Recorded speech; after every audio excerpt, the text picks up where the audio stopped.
Iran yashambulia maeneo yanayokaliwa kwa mabavu, yatahadharisha kuhusu vipigo vikali zaidi iwapo mashambulizi dhidi ya Lebanon yataendelea. Kumbuka hii ni vita ya Iran na Israeli. Israeli nayo imejibu mapigo kwa kuishambulia Iran, japo hakuna pande ambayo imeripoti uharibifu wowote waliopata wa vifo vya watu na mengine kadhaa. Vikosi vya ulinzi vya Iran siku ya jana usiku viliweza kuyatwanga kwa makombora maeneo kadhaa ya Israeli, ikiwa ni katika kujibu mashambulizi yanayoendelea Israeli dhidi ya Lebanon kwa kukiuka makubaliano ya kusitisha mapigano. Sauti za ving'ora zilisikika kwenye maeneo mengi ya Israeli, ikiwa ni pamoja na miinuko ya Golan, Tiberias, Safed, Nazareth, Haifa na katika miji mingine kadhaa. Jeshi la Israeli limeeleza kuwa mifumo yake ya ulinzi wa anga bado ipo kwenye hali ya tahadhari, huku wizara ya elimu ya utawala huo ikitangaza kufungwa kwa shule na vituo vyote vya elimu leo Jumatatu kutokana na hali ya usalama. Iran imetekeleza operesheni hii ikiwa ni jibu la moja kwa moja kufuatia kuendelea mashambulizi ya utawala wa Kizayuni dhidi ya Lebanon, ikiwa ni pamoja na kitendo cha Israeli cha kutumia mabomu ya phosphorus yaliyopigwa marufuku kwenye hujuma zake dhidi ya vitongoji vya kusini mwa Beirut. Mara tu baada ya operesheni ya kulipiza kisasi, makao makuu ya Hatam al-Libya, ambayo ni kamandi kuu ya majeshi ya Iran, ilitahadharisha kuhusu vipigo vikali zaidi na vya kujutia iwapo mashambulizi ya Israeli dhidi ya Lebanon yataendelea. Katika taarifa yake, kamandi kuu ya majeshi ya Iran imeukosoa utawala wa Kizayuni wa Israeli kwa kukiuka kwa uratibu maalum sitishaji vita na kushadidisha hujuma zake dhidi ya watu wa Lebanon kwa uungaji mkono moja kwa moja wa Marekani na kimya cha jamii ya kimataifa. Na Iran wameshindwa kuzuia makombora hayo kwa mujibu wa taarifa za uhakika. Vilevile jeshi la Israeli nalo limekiri limefanya mashambulizi magharibi na katikati mwa Iran alfajiri ya leo, ikiwa ni saa kadhaa tangu Tehran ilipovurumisha makombora kuelekea Israeli. Televisheni ya taifa ya Iran imeripoti milipuko kwenye mji mkuu wa Tehran na miji mingine ya Tabriz, Isfahan na Karaj. Na taarifa ya jeshi la Israeli inasema maelekezo ya idara ya ujasusi ya jeshi iliweza kuruhusu ndege zake za kivita kuyalenga maeneo kadhaa ya Iran na kwamba taarifa ya kina itatolewa baadaye. Na mara baada ya kuibuka kwa mashambulizi hayo, ni kwambia bei ya mafuta imepanda kwa 3% wakati masoko yalipofunguliwa barani Asia, hali ambayo inaakisi mashaka mapya kwenye soko la dunia kufuatia mashambulizi ya kwanza ya Iran dhidi ya Israeli tangu mwezi Aprili.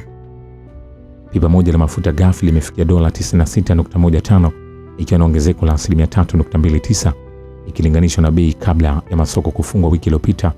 Na mashambulizi ya Iran yametia doa makubaliano ya kusitisha vita vilivyozuka pale Marekani na Israeli ziliposhambulia Iran mwishoni mwa mwezi Februari. Makabiliano ya hapo kabla ilipandisha sana bei ya mafuta na gesi asili, hasa baada ya kufungwa mlango bahari wa Hormuz unaopitisha kiasi cha 20% ya nishati zote hizo zinazotumika duniani.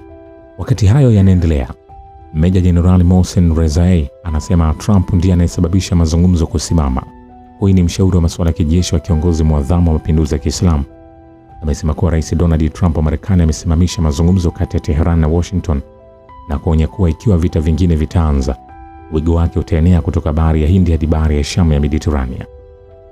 Rezaei ambaye pia alikuwa ni kamanda wa jeshi la walinzi wa mapinduzi ya Kiislamu wakati wa vita vya kulazimishwa vya miaka 8 katika mwongo 1980 kati ya Iran na utawala wa baadhi wa Iraq uliong'olewa madarakani, ameeleza haya kwenye mahojiano maalum na Fred Plitgen, ripota CNN mjini Tehran. Marekani na Israeli zilishambulia Iran mwishoni mwa Februari mwaka huu na kumuua shahidi Ayatollah Said Ali Khamenei, kiongozi mwadhamu wa mapinduzi ya Kiislamu, na makamanda kadhaa wa ngazi ya juu wa jeshi. Iran ilijibu mapigo kwa mashambulizi ya makombora na ndege zisizo na rubani dhidi ya ngome na kambi za kijeshi za Israeli na pia kushambulia maslahi ya Marekani katika Ghuba ya Uajemi. Meja Jenerali Mohsen Rezaei ametahadharisha Marekani kuhusu kuanzisha tena mzozo na kueleza kuwa Jamhuri ya Kiislamu itapanua vita nje ya Ghuba ya Uajemi, itapanua operesheni za kijeshi kutoka mlango bahari wa Hormuz hadi bahari ya Hindi, mlango bahari wa Babul Mandab, bahari Nyekundu na Mediterania. Amesema mpira upo katika uwanja wa Trump na kwamba Marekani inapasa kuziachia mali za Iran zinazozuiwa kama hatua ya kujenga uaminifu mkabala wa makubaliano yoyote yanayoweza kufikiwa. Wakati huo huo, Iran imesema mazungumzo yanayoendelea na Marekani bado yamekwama, hasa kutokana na msimamo ya Washington inayobadilika mara kwa mara na yenye kauli zinazokinzana. Aidha, Marekani inaendelea kubadilisha vigezo vya mazungumzo. Hata hivyo, ubadilishanaji wa jumbe kati ya pande hizo mbili unaendelea kupitia wapatanishi kutoka Pakistan.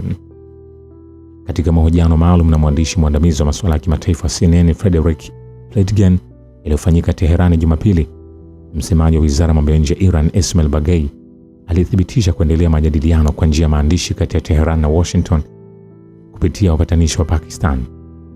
Amesema tatizo kuu la kufanya mazungumzo na utawala uliopo Marekani ni kwamba unakumbana na misimamo mingi inayobadilika, kubadilishwa kwa masharti ya mazungumzo na kauli tofauti na zinazokinzana kutoka kwa maafisa mbalimbali, jambo linalofanya mchakato mzima kuwa mgumu sana. Baghaei ameongeza kuwa bado kuna masuala kadhaa ambayo hayajapatiwa suluhu katika mazungumzo kufikia kati ya makubaliano ya awali.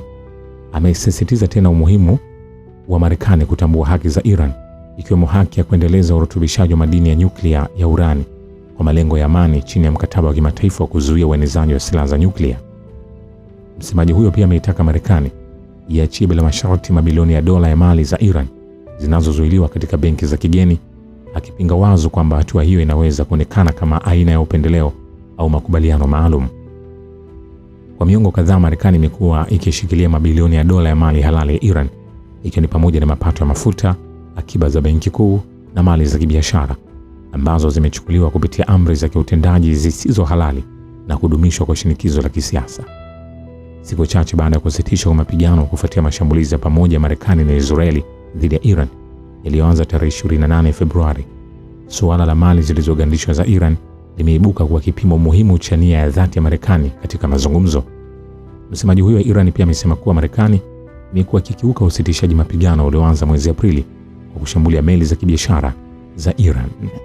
Wakati hayo yanaendelea, kiongozi wa kanisa Katoliki duniani Papa Leo amesema uchokozi wa kijeshi wa Marekani na Israeli dhidi ya Iran haukuwa vita vya haki, akisisitiza kwamba itikadi hiyo ya karne nyingi haiendani na uhalisia wa vita vya kisasa. Papa Leo ametoa matamshi haya akiwa safarini kwenye ndege kuelekea Madrid akitoka Roma siku ya Jumamosi, ikiwa ni safari ya 4 ya kimataifa ya Papa. Alipoulizwa na waandishi wa habari iwapo mgogoro wa Marekani na Israeli dhidi ya Iran unaweza kuzingatiwa kama vita vya haki, baada ya makamu wa rais wa Marekani JD Vance kunukuu mafundisho hayo akitetea hatua za kijeshi za Washington dhidi ya Teheran, anasema hakuna vita vya haki hapo. Tatizo ni kwamba nadharia ya vita ya haki inarejea kwenye karne nyingi zilizopita, wakati ambapo watu hawakuweza kufikiria silaha na uwezo wa uharibifu uliopo hii leo. Matamshi ya Papa yanakuja huku kukiwa na mvutano baina yake na Rais Donald Trump kuhusu vita vya Marekani na Israeli dhidi ya Iran. Wakati hayo yanaendelea, Seneta kujitegemea kutoka Vermont Bernie Sanders ametangaza kwamba atapinga sheria inayochunguzwa bungeni ambayo itaongeza ushawishi wa Israeli kwenye taasisi za kijeshi na viwanda vya Marekani. Anasema Netanyahu anajua Marekani wamechoka kufadhili vita vya Israeli, kwa hivyo sasa anafanya kazi na bunge kuficha misaada ya kijeshi ndani ya mikataba ya uzalishaji wa pamoja ya Pentagon. Sanders ameonya kwamba pendekezo hilo lililowasilishwa na Netanyahu kama kupunguzwa kwa misaada ya Marekani kivitendo litasababisha pesa nyingi zaidi za walipa kodi wa Marekani kuelekezwa Israeli. Amesisitiza hili halitatokea. Inasemekana kwamba kifungu hicho ambacho kimejumuishwa katika sheria ya idhini ya ulinzi wa kitaifa Marekani pia kimekabiliwa na upinzani kutoka kwa wabunge wengine wawili, Ro Khanna na Thomas Massie. Vilevile Kazim Jalali, balozi wa Iran, anasema BRICS ina jukumu muhimu katika usalama wa nishati duniani. Amesema Jumamosi kwenye mkutano wa mtazamo wa maendeleo wa BRICS, mabadiliko ya upeo mpya, uliofanyika pembezoni mwa kongamano la 29 la kimataifa la uchumi la St. Petersburg. Mvutano wa kijiografia na kisiasa, kuvurugwa mnyororo ya ugavi, kuwepo mabadiliko katika soko la kimataifa na kuongezeka mahitaji katika nchi zinazoinukia kiuchumi kunaonyesha kwamba usalama wa nishati umekuwa nguzo kuu ya utulivu wa kimataifa na maendeleo kuliko hapo awali, amesema Balozi Jalal alipokuwa akifafanua maoni ya Jamhuri ya Kiislamu kuhusu nafasi ya BRICS katika mfumo wa nishati duniani. Mwanadiplomasia huyo wa Iran aliendelea kusema usalama wa nishati haimaanishi tu upatikanaji wa rasilimali za nishati, lakini ni dhana pana ambayo pia inajumuisha usalama wa usambazaji, usalama wa mahitaji, usalama wa uwekezaji, usalama wa teknolojia, usalama wa miundombinu na wa kifedha. Shukran kwa Baba ya Kivita. Mimi ni The Rich Voice.